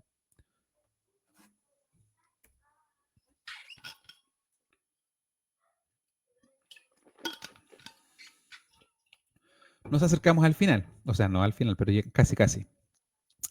Las negociaciones no siempre tienen éxito a la primera. Tras recibir la primera negativa de Edom, los hijos de Israel se ofrecieron a seguir negociando. Dijeron, subiremos por el camino real. La segunda modificación en la propuesta israelita es el reconocimiento de que tanto el ganado como los humanos deben tener agua. Si se toma agua de algún pozo edomita, los israelitas proporcionarán una compensación adecuada. O sea que nos rechazaron, hay desconfianza y Moisés le dice, bueno, posiblemente al atravesar tomemos agua. Vamos a tratar de molestar lo menos posible, pero puede ser que nuestros animales necesiten tomar agua. Puede ser que nosotros necesitemos tomar agua. De hecho, venían de un problema con agua. Venían de un momento en que se quedaron sin agua y y le generó un problema y la condenación de sus líderes y Dios tuvo que proporcionarles agua milagrosamente. Así que el agua era un problema frecuente. Moisés le dice, bueno, puede que no pasemos sin molestar absolutamente en nada. Puede que pasemos y necesitemos agua para beber, pero en caso que nuestros animales tengan que tomar agua, en caso que nosotros tengamos que tomar agua, la vamos a pagar. O sea, no vamos a robar nada acá. Vamos a cruzar lo más pacíficamente posible. Si necesitamos algo, lo vamos a comprar. ¿Ya? No es nada. La frase no es nada significa que la petición de Israel es algo pequeño. Lo pequeño, o a su vez, se aclara con solo déjame cruzar a pie. Dado que se solicita permiso para viajar por la carretera, Edom podría sospechar que Israel está moviendo tanto soldados de infantería como carros a través de su territorio. Esta cláusula pretende asegurar a los edomitas que Israel no traerá material bélico por el camino, sino solo personas caminando a pie. O sea que aquí Moisés quizás está diciendo ya, que pasen por último nuestra familia, que pase el pueblo de a pie. Aunque no sé si... No, Moisés no tenía carro. Le está pidiendo que están pasando de la forma más pacífica posible. No va a cruzar un ejército por aquí, sino que va a cruzar un pueblo. ¿Ya? Pero bueno, la negativa fue rotunda de todas maneras. En los versículos 20 y 21, Edom se niega a negociar el asunto y nuevamente niega a Israel el permiso para atravesar su territorio. Además, Edom cumple la amenaza del versículo 18 y se lanza contra Israel. Los versículos actuales son un resumen para concluir la presente narración, y en cierto sentido deben mantenerse separados del versículo 22 que relata la salida de Cades. Se señala que Edom se lanzó al campo con un pueblo numeroso y mano fuerte, es decir, con gran poder, lo que podría implicar que los edomitas superaban con creces a los israelitas, por lo que estos se desviaron en lugar de luchar. Pero los cananeos también superaban en número a Israel, en Deuteronomio 7, versículos 1 al 7, y Dios ordenó a Israel que luchara contra ellos. Más importante que el número quizás sea que Edom no formaba parte no formaba parte de la tierra prometida, como se ve en el capítulo 15 de Josué, y por lo tanto Israel no se sintió obligada a luchar y se desvió para buscar otra ruta a Canaán. Le explico esto en corto. Salió un pueblo numeroso a resistir a Israel, los edomitas se negaron definitivamente a dejarlo pasar, e Israel decidió tomar otra ruta, no por miedo, no por el hecho de que fueran más numerosos posiblemente, porque aquí dice que cuando empieza la conquista de Canaán, varios pueblos eran más numerosos y más poderosos que Israel, pero Dios les ordenó de todas maneras conquistarlo. El punto aquí es que Dios no les había permitido conquistar a Edom por amor a Esaú, como tampoco les va a permitir conquistar a Amón y a Moab por amor a Lot, ¿ya? Así que esa es la razón principal por la que Israel se devuelve y sale, ¿ya? Porque era un territorio que no les estaba permitido conquistar. Ahora sí, entramos a la parte final, capítulo 20, versículos 22 al 29, la muerte de Aarón. Toda la comunidad israelita partió de Cades y llegó al monte Hor. Allí, en la frontera de la tierra de Edom, el Señor le dijo a Moisés y a Aarón, ha llegado el momento en que Aarón se reúna con sus antepasados al morir. ¿Ya? Creo que la Reina Valera dice que se reúna con sus padres. Me gusta, soy igual fanático de la forma del castellano de la Reina Valera. ¿Cómo lo plantea? Versículo 22. Versículo 23. Ah, no. Versículo 24. Aarón será reunido a su pueblo. Esa es la forma como lo presenta la Reina Valera. O sea que iba a morir. Ha llegado el momento en que Aarón se reúne con sus antepasados al morir. Él no entrará a la tierra que le daría al pueblo de Israel, porque ustedes dos se rebelaron contra mis... Disculpen. Ha llegado el momento en que Aarón se reúna con sus antepasados al morir. Él no entrará en la tierra que le daré al pueblo de Israel, porque ustedes dos se rebelaron contra mis instrucciones con respecto al agua en Meribá. Lleva a Aarón y a su hijo Eleazar y suban al monte Hor. Aquí le quitarás las vestiduras sacerdotales a Aarón y se las pondrás a su hijo Eleazar. Aarón morirá allí y se reunirá con sus antepasados. Así que Moisés hizo lo que el Señor le ordenó. Los tres subieron juntos al monte Hor, mientras toda la comunidad observaba. En la cumbre, Moisés le quitó las vestiduras sacerdotales a Aarón y se las puso a Eleazar, hijo de Aarón. Entonces Aarón murió en la cima de la montaña y Moisés y Eleazar descendieron. Cuando el pueblo se dio cuenta de que Aarón había muerto, todo Israel lloró por 30 días. Y así termina el capítulo 20. Vamos a los comentarios, nos queda un poquito solamente. Ya estamos en la parte final. Dice, con la muerte de Aarón se cumple por primera vez la terrible predicción del capítulo 2, del versículo 12 del capítulo 20. No debe perderse de vista que narra la historia de la muerte del primer sumo sacerdote de Israel, dado que en definitiva se trata del fracaso de Aarón. No debería sorprender que, al igual que la historia del pecado mismo, los versículos 2 al 12, tenga un tono casi reservado. O sea, así como la historia que se relata, esto es una historia importante, es básicamente el pecado que impidió la entrada de los líderes originales, pero así como se cuenta en pocas palabras, no se hace saña con eso, tampoco se cuenta con mucho detalle la muerte de Aarón, ¿ya? Hay un tono reservado, ¿ya? Tampoco sorprende que esta historia tenga paralelismos con la muerte de Moisés. Mal que mal, son los dos líderes principales de Israel. Aarón, el primer sumo sacerdote, Moisés, el primer líder y figura de Cristo. Bueno, tanto Aarón como Moisés son figura de Cristo.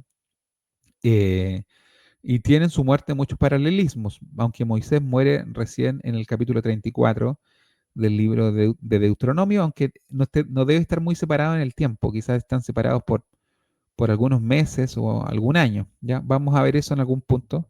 Vamos a ver cuánto tiempo separa la muerte de Aarón con la muerte de Moisés. Aparentemente la muerte de María se separa de la muerte de Moisés, de Aarón por 5 meses solamente. María muere en el mes primero del año 40, Aarón muere en el mes quinto del año 40, 4 meses, ¿ya? Así que Moisés posiblemente también muere por el mismo tiempo, ¿ya? Pero eso lo vamos a ver en algún punto. Si no es en el libro de números, quizás si seguimos estudiando Deuteronomio, si el Señor nos da vida, vamos a ver eso en algún punto, ¿ya? Moisés, tampoco sorprende que esta historia tenga paralelismos con la muerte de Moisés en Deuteronomio 34. Ambas ocurren en un monte. A ninguno de los líderes se les permite entrar a la tierra. El luto dura 30 días. Son todos estos paralelos. Y hay un traspaso de liderazgo. En el caso de Aarón, desde él a Eleazar su hijo, y en el caso de Moisés, de él a Josué. ¿Ya? Pero pero el camino, el desarrollo y la organización del material de las dos historias, así como el vocabulario, hacen muy importante que la narración de Aarón se basara simplemente... Mm, disculpen. Hace muy improbable que la narración de Aarón se basara simplemente en Deuteronomio 34. No es que están, no es que están contando la misma historia, son historias similares, pero de personajes diferentes. Son similares porque tenían importancia ambos, por eso los 30 días de luto, por ejemplo, el traspaso de liderazgo, porque eran líderes importantes para Israel, por lo tanto su muerte fue significativa. El versículo 22 del viaje, en el que podrían encajar algunos de los acontecimientos de los versículos 14 al 21 y 21 del 1 al 3. Ya. El versículo 22 es un resumen del viaje, que dice el versículo 22, toda la comunidad de Israel partió de Cades y llegó al monte de Or, ¿ya? Es el versículo 22 y es un resumen del viaje. Monte Or. El nombre propio procede del título solo con Monte Or. Se desconoce el lugar exacto. Aquí habla un poco de dónde estaría este Monte Or. ¿Ya? No voy a gastar mucho tiempo en esto, pero, por ejemplo, Flavio Josefo, identificaba el Monte Or con Jebel Nevi Harum, o el monte del profeta Aarón, que se encuentra cerca de Petra. Pero Petra ya está dentro del territorio de los edomitas, así que no está mucho, no están muy seguros dónde está ese monte Or, ¿ya? Aunque en el tiempo de Flavio Josefo, este es relativamente contemporáneo con Jesús, aunque un poquito posterior, Flavio Josefo es del siglo primero, a ver, sí, siglo primero, se identificaba el monte Or o el monte del profeta Aarón con un monte que estaba cerca de Petra, ¿ya? Bueno, aquí pueden pausar y leer los posibles lugares donde estaba el monte de Or, pero no voy a gastar mucho tiempo en eso porque ya hemos avanzado mucho en este estudio.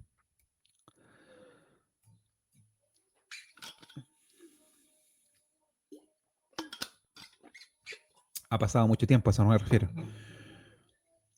Versículos 24 al 26. Aarón debe reunirse con sus antepasados. Este modismo específico se encuentra con referencia a Abraham, a Ismael, a Isaac, a Jacob y a Moisés. Generalmente se dice, y durmió y se unió a sus antepasados, una cosa así. Ese es como el modismo que se utiliza para la muerte. Y puede entenderse en el sentido de clan, o sea, murió y se unió con su clan. El significado de este modismo para la muerte es oscuro. Ni Moisés ni Aarón fueron enterrados en una tumba ancestral y esto también separa, bueno, despertaron ya mis guaguas, allí por eso la huya. Esto también separa el modismo de las costumbres funerarias. En definitiva, es mejor admitir que no tenemos la información necesaria para saber con exactitud el significado de esta expresión idiomática. El pecado de Moisés y Aarón se menciona aquí como rebelión. El término está directamente relacionado con los del capítulo 17, versículo 10 y con el capítulo 20, versículo 10. Indica una diserción consciente de la voluntad y el camino de Dios. Esta afirmación vincula el pasaje actual eh, con los versículos 1 al 13. O sea que la razón por la que Aarón muere y no entra a la tierra prometida, así también la razón por la cual Moisés tampoco va a entrar a la tierra prometida, es por el pecado que se comete en este capítulo 20, en las aguas de Meribá. Eleazar, el hijo mayor sobreviviente de Aarón, recuerden que Aarón tenía dos hijos mayores que eran Nadab y Abiú, que murieron en el capítulo 8, creo, del libro de Levítico, o capítulo 8 o capítulo 10 por ahí, murieron ellos. Eleazar, el hijo mayor que aún quedaba a Aarón, Eleazar e Itamar, creo que son los hijos que le quedaban a Aarón, será investido con el sumo sacerdocio. La ceremonia, la ceremonia para la transferencia del sumo sacerdocio consiste en la transferencia de las vestimentas del sumo sacerdote de Aarón a Eleazar. La regulación rige la transferencia, disculpen, la regulación que rige la transferencia se encuentra en Éxodo capítulo 29, versículos 29 y 30. Se desconoce si la transferencia implicó una ceremonia más compleja de la que se relata aquí, pero dado que Eleazar ya había sido ordenado al sacerdocio, tal vez no se hubiera considerado necesaria. Despojar a Aarón de sus vestiduras. Esto aparece en el versículo 26, creo, por ahí. La palabra despojar aparece más de 40 veces en el Antiguo Testamento. Eh, Kal significa despojarse de algo, mientras que hib-il significa despojar a alguien. En ningún caso este despojo ocurre con el permiso del despojado. Un acto de castigo o de degradación está también presente, ¿ya? O sea que también el hecho de que Aarón haya sido despojado de sus ropas un poco grafica que se hizo en un contexto de juicio, porque por un pecado particular no pudieron entrar a la tierra de Canaán estos líderes. Así que Aarón fue despojado de sus ropas sacerdotales y fueron transferidas a su hijo Eleazar. De la elección de este verbo, uno puede concluir que hay un aspecto de degradación aquí para Aarón, pero si este es el caso, el asunto se maneja delicadamente, solo mediante la selección de palabras. Vuelvo al punto. El pecado de Aarón no se ensañan en el relato, ¿ya? Y las consecuencias del pecado, que sería la muerte de Aarón y el hecho que haya sido despojado de sus ropas sacerdotales, si bien se menciona o se utilizan palabras que dan cuenta de este juicio, no se recrean en él. O sea, no hay un énfasis excesivo en el hecho que Aarón fue condenado y que murió y que fue despojado, ¿no? Sino que siempre se menciona con mucha sutileza, ¿ya? Por la importancia que tenían Aarón y Moisés para el pueblo de Israel. Versículos 27 y 28, aquí ya estamos terminando. Se cumple la orden de Yahweh, subieron al monte Or, a la vista de toda la congregación. Esta cláusula no indica necesariamente que toda la congregación presenciara cada aspecto de la ceremonia en el monte, ni que vieran morir a Aarón. El texto simplemente afirma que el pueblo observó al grupo de líderes Or, ascender al monte Or, es decir, el ascenso se realizó en público. En este monte no hay nube, así que todos pueden presenciar, pero Dios no aparece y muere disculpen. En este monte no hay nube, están comparando al monte de Or con el Sinaí. ¿Ok? Por eso se habla que en este monte el ascenso de Aarón y Moisés y Eleazar fue más visible porque no estaba la nube de Dios como en el monte Sinaí. En este monte no hay nube, así que todos pueden presenciar, pero Dios no aparece y muere un líder en lugar de nacer un pueblo. Vuelvo al paralelo. En el Sinaí había una nube y nace un pueblo, por decirlo así. En el monte de Or no hay nube, por eso ven el ascenso, y no nace un pueblo, sino que muere un líder. ¿Ya?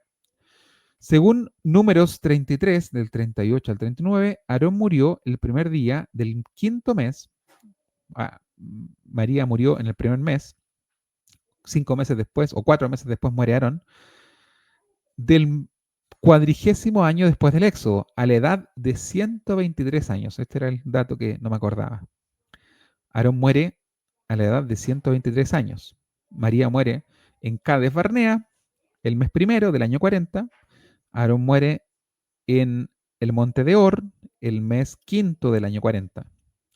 Aarón muere a los 123 años y Aarón salió de Egipto a los 83 años. Así que por eso esto confirma de que el capítulo 20 se da 40 años después, 40 años después de la salida de Egipto, por lo tanto al final del castigo. Por eso del capítulo 20 para adelante, ahora simplemente vamos a ir avanzando hacia Canaán. El, el castigo de la peregrinación termina aquí, termina en el capítulo 20. El mes primero del año 40 muere María, el mes quinto del año 40 muere Aarón a la edad de 123 años, 40 años después de que saliera de Egipto, ya que salió con 83 años. ¿Ok? Seguimos. A ver. Bueno, Moisés también va a morir ahora este año. Porque Moisés salió con 80 años de Egipto. O sea, Moisés estuvo 40 años viviendo con los egipcios. 40 años estuvo en el desierto. Con 80 años dirige la salida de Egipto y con 120 años muere. O sea que Moisés muere también por aquí. María muere en el mes primero del año 40, Aarón muere en el mes quinto del año 40 y Moisés va a morir poco después porque Moisés muere a los 120 años, según recuerdo.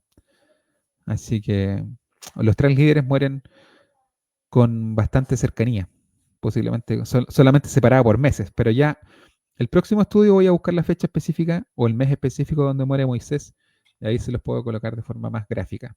¿Ok? Versículo 29 dice, cuando toda la congregación vio que Aarón había perecido, esta cláusula respalda la afirmación anterior de que la congregación no presenció todo el asunto, ya que sigue, entonces Moisés y Eleazar descendieron del monte, es decir, supieron que Aarón estaba muerto cuando vieron que Eleazar venía con las vestiduras de Aarón. 30 días es el mismo periodo de luto que el de Moisés en Deuteronomio capítulo 34. El tiempo normal de luto es de 7 días. La prolongación del luto muestra la importancia del fallecido y la importancia de pérdida para Israel. Normalmente guardarían un luto de 7 días, guardaron un luto de 30 días, disculpen, tanto para Moisés como también para Aarón.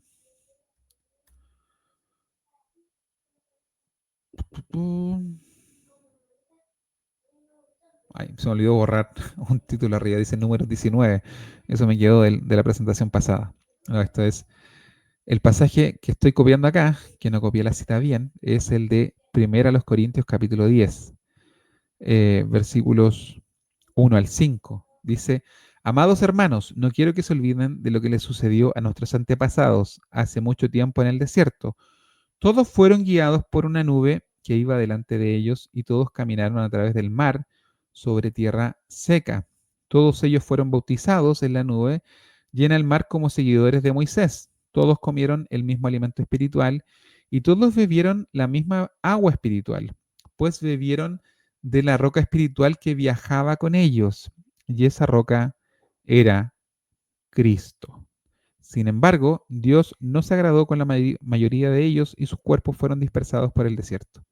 Ya, aquí es el paralelo importante del acto de haber golpeado la roca, en lugar de haberle hablado, como era el mandato, eh, porque la roca, o sea, el acto se podría haber considerado como un sacrilegio porque la roca misma representaba y era figura de Cristo. ¿Ya? No voy a ahondar mucho en los paralelos entre Cristo y la roca y en todos los lugares donde podemos encontrar la figura de Cristo. Eso ya quedaría como tarea para la casa y para cuando nos toque desarrollar los temas en la escuela dominical. Siempre es sano y muy provechoso que encontremos a Cristo en la Escritura y que nuestras lecciones terminen en Él. Eso es lo ideal. Pero en honor al tiempo, porque ya ha pasado mucho tiempo, voy a estar terminando el estudio del día de hoy en este punto. No sin antes buscar una referencia que les prometí. A ver, esperen un poco, es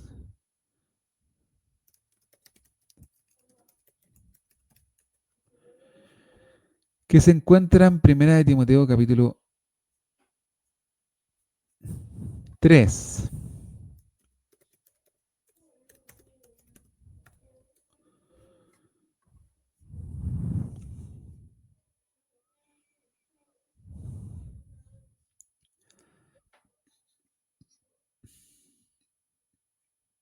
A ver, si esto es lo que estaba buscando. Dice, palabra fiel, dice, requisitos de los obispos. Esto es Primera de Timoteo capítulo 3. Palabra fiel. Si alguno anhela obispado, buena obra desea, pero es necesario que el obispo sea irreprensible, marido de una sola mujer, sobrio, prudente, decoroso, hospedador, apto para enseñar, no dado al vino, no pendenciero, no codicioso de ganancias deshonestas, sino amable, apacible, no avaro, que gobierne bien su casa, que tenga a sus hijos en sujeción con toda honestidad, pues el que no sabe gobernar su propia casa, ¿cómo cuidará la iglesia de Dios? No un neófito, no sea que envaneciéndose caiga en la condenación del diablo. También es necesario que tenga buen testimonio de los de afuera para que no caiga en descrédito y en el lazo del diablo. ¿Ya? Esto es en cuanto eh, a los requisitos de un obispo. Esto siempre es importante revisar en cuanto a lo que nos hace a los requisitos necesarios de los que lideran, ¿ya? Estaba buscando, no sé si era este pasaje o el otro, donde hablaba de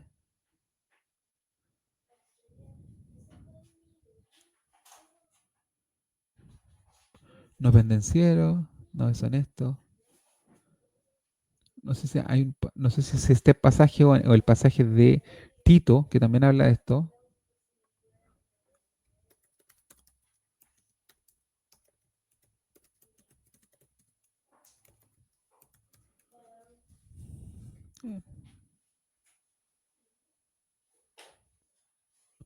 En Tito capítulo 1. Voy a ver si está Tito 1.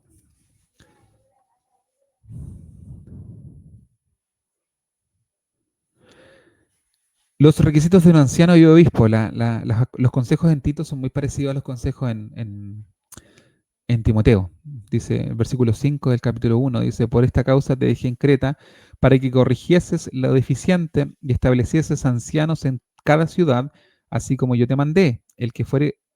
El que fuere irreprensible, marido de una sola mujer, que tenga hijos creyentes que no estén acusados de disolución ni de rebeldía, porque es necesario que el obispo sea irreprensible como administrador de Dios, no soberbio, no iracundo. Este era el punto que estaba buscando, estaba en Tito, no estaba en Timoteo.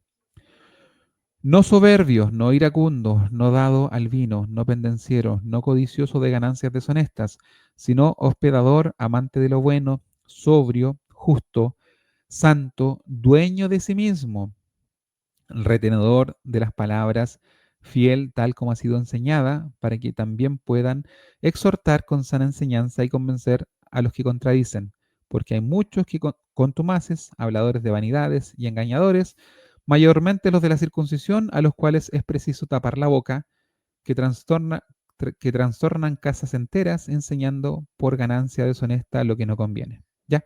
Pero el punto que quería hacer era justamente ligado a la enseñanza de hoy, el hecho de que el líder, el pastor, tiene que ser dueño de sí mismo, no tiene que ser ni soberbio ni tampoco iracundo. Es el punto que quiero hacer. Hay algunos que malentienden la enseñanza y piensan que pueden llegar y hablar con dureza nomás. No, aquí hay que dar poroto de repente, porque es bueno dar poroto, pero no es dar poroto maltratar a la iglesia, no es dar poroto a tratar con ira a los hermanos y humillarlos de forma pública, ni tampoco en privado. Y hay pastores que hacen esto y no sienten ninguna reprensión. Yo creo que alguien que con regularidad cae en descontrol de sus emociones y es iracundo está descalificado para el pastorado. No digo alguien que cometa el error de caer en ira, sino que alguien que lo haga con frecuencia. Y lamentablemente hay pastores que con frecuencia caen en ira, con frecuencia no controlan sus emociones. Yo creo que un pastor que tiene esa debilidad de carácter está descalificado para el pastorado. Un pastor no puede constantemente estar maltratando a la iglesia. Un pastor no puede constantemente estar humillando a los hermanos. Para mí, un pastor que cae en ese error constantemente está descalificado para el ministerio, para ejercer el ministerio. Ya, este pecado no es algo liviano. Este pecado no es algo liviano. Los líderes tienen que tener un carácter que se lo pide la palabra del Señor. Lo acabo de leer en Primera de Timoteo, el capítulo 3, y en la carta de Tito, el capítulo 1. Así que eso, aprovechando un poco de poner eh, el punto 2 en la responsabilidad de los líderes. ¿Ya? Así que eso, ya ahora sí, con esto estaríamos concluyendo el estudio del día de hoy. Los dejo cariñosamente invitados para el próximo estudio. Hay material que vamos a estar compartiendo pronto. Hay un artículo, parte de artículos de Hoover que encontré por ahí, un amigo me compartió muy interesante que lo voy a estar compartiendo pronto y espero, mientras el tiempo me acompañe, poder seguir subiendo material a este canal. He estado muy falto de tiempo por temas laborales principalmente, pero espero no dejar de alimentar este canal porque es algo que hago con pasión y con mucho gusto. Así que deseando que este estudio haya sido de bendición, me despido pidiendo, bueno, que lo típico, que compartan, que le den like, que se suscriban y todo eso. Ya, el Señor nos bendiga y nos vemos, si Dios quiere, en una próxima ocasión.